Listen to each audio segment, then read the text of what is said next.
And if President Bola Ahmed Tinubu takes the decision as the chairman of ECOWAS to go to war, he's doing that on his own. No, but I'm saying that it's not a unilateral decision. No. It's a group decision. No. Nigeria, no.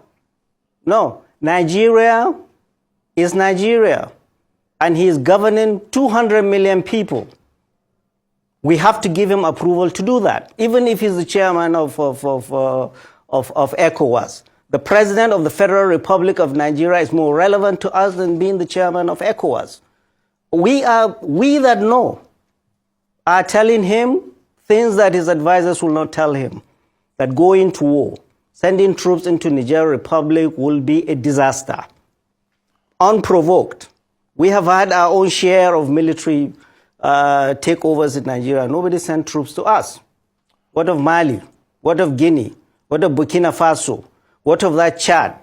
That was the place where the French president was there babysitting the current president. Nobody sent troops there. We need to be very, very careful. Is there an internal problem? And we should be able to help them. And the reason why we are saying negotiations do not help, at the very beginning, you are putting on the table the threat of violence, the threat of force, and you are asking the other party to listen to you.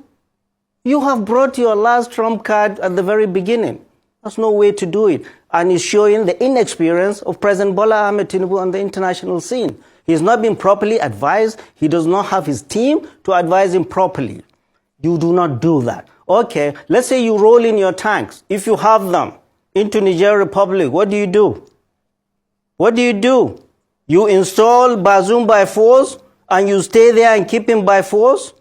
We have seen the United States going to Iraq, going to Afghanistan, saying they are going to bring democracy. Where are they now? We need to be very, very, very careful. Military option is not the option.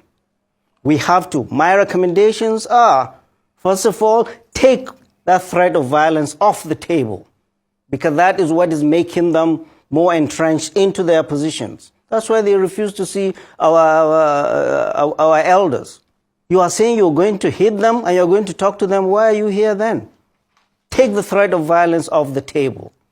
Start serious and sincere negotiation. And most importantly is, how are you going to help them solve this problem, which is an internal problem? By solving this problem is that, how are we going to do it? What is going to happen to Bazoum? The safety of Bazoum and his family must be paramount. What is going to happen after that? What do Nigerians want? Do we want this military for how long? How can we pressure, the ECOWAS and the international community, pressure the junta to have a timetable to transition to a democratic rule as soon as possible, without the threat of violence? And essentially, ECOWAS has declared war. They have closed borders. They have closed airspace. They have President Bola Ahmed Tinubu unilaterally broke the treaty between Nigeria and Niger that was signed in 1960, that Nigeria would be supplying Niger Republic with electricity. Nigeria currently supplied 70% of electricity to Niger Republic. In exchange, Niger Republic will not dam River Niger upstream. If they dam River Niger upstream, we'll all be dry. We won't have Kainji Dam. President Bola Ahmed Tinubu unilaterally, without reverting to the Congress, broke that treaty. Now the capital, Yemé, is in darkness. And you are saying we are going to... This is a country that has 40% of its budget is foreign aid.